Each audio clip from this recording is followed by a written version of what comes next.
మీరు unsold king channel subscribe చేసుకున్నారా? చేసుకున్నాను. ఆ ఛానల్లో మూవీ రివ్యూస్ అలాగే ఇంటర్వ్యూస్ చాలా బాగుంటాయి. మీరు కూడా సబ్స్క్రైబ్ చేసుకోండి.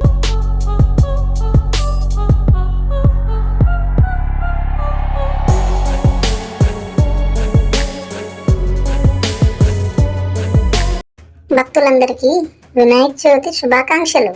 ప్రతిసారిలాగే ఈ సంవత్సరం కూడా స్వామివారి పండుగని అత్యద్భుతంగా జరుపుకుందాం. కాకపోతే మీరు చేసిన కొన్ని పనుల వల్ల స్వామివారికి మీ మీద చాలా కోపంగా స్వామి ఏం చేస్తున్నావు ఇక్కడ? భూలోకానికి వెళ్దాం పద. చిత్తం ప్రభు, మీ రాక కోసమే వేచి చూస్తున్నాను. అయినా నీకు ఎన్నిసార్లు చెప్పాను ఈ మనుషులతో సంభాషించకు అని? క్షమించండి ప్రభు. ఇదిగో ఈ మానవుడు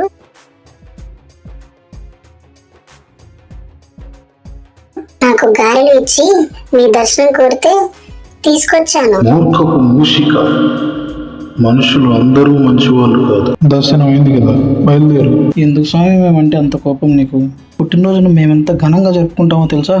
అటువంటిది మా మీద నువ్వు ఇంత కోపం పెంచుకోవడం న్యాయమా?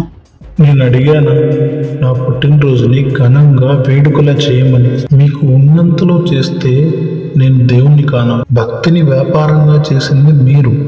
దేవుడు అంటే అందరికీ భయము భక్తి ఉండాలంటారు, కానీ నా దగ్గర మీకు భయం ఎలాగూ లేదు. కనీసం భక్తి అయినా ఉందా?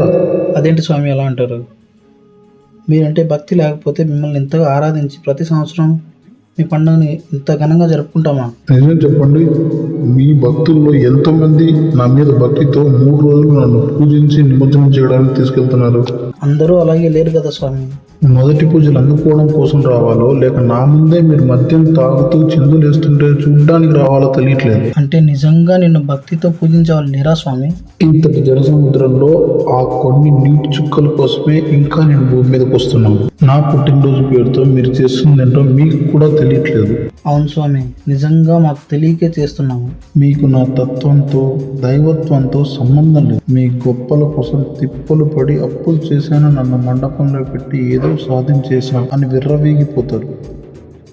మీకు కావాల్సింది పెద్ద అనే పేరు. ఆకారంతోనో కొలతలతోనో డబ్బుతోనూ ఆ పేరు తెచ్చుకున్నామని గర్వపడుతున్నారు తప్ప మీరు తప్పు చేస్తున్నామని మీరు అనుకోవట్లేదు. అలా మీ పుట్టినరోజును జరపకపోతే ప్రజలే మిమ్మల్ని హేళన చేస్తున్నారు స్వామి. ఇందులో ప్రజలది కూడా తప్పుంది.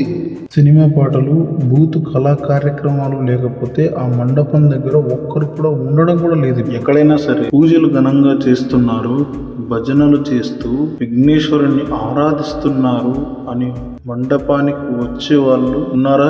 విడివిడిగా ఎవరితో ఎవరికి సంబంధం లేకుండా జీవిస్తున్న మిమ్మల్ని బాలగంగాధర్ తిలక్ గారు ఒక్కటి చేసి ఐకమత్యంగా ఉండి పూజలు చేసి సాగనంపుతారనుకుంటే కుళ్ళు కుతంత్రాలు రాజకీయాలతో నా పండగ అంటే సంవత్సరానికి ఒకసారి వచ్చే ఆధిపత్య పోరులా చేశారు. విఘ్నాలన్నీ నేను నాతో పాటు నిమజ్జనానికి మోసుకెళ్తుంటే మీరు మళ్ళీ గొడవలతో మొదలు పెడుతున్నారు. మరి నీ పండుగను ఎలా జరపాలో నువ్వే చెప్పు స్వామి.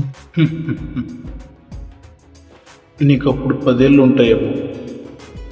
నా పుట్టినరోజుకి నీకు సెలవులు ఇచ్చారని మీ నాన్నగారితో కలిసి మట్టి తెచ్చుకొని నా ప్రతిమను చేసి నీతో పాటు ఇంకో 7-8 మంది పిల్లలు కలిసి నా ప్రతిమను మీ బడికి ఒక పక్కగా చక్కగా స్థలం చేసి చిన్న పందిరి వేసి ఆ పందిరి చుట్టూ మీరంతా చేరి బోలో గణేష్ మహారాజ్కి జై అంటూ 3 రోజులు మీతో మీరు కలిసిపోయి ఆటపాటలతో ఏ కల్మషం లేకుండా అలా నా ముందు తిరుగుతూ ఉంటే మిమ్మల్ని వదిలి వెళ్ళడానికి నాకు మనసు వచ్చేది కాదు.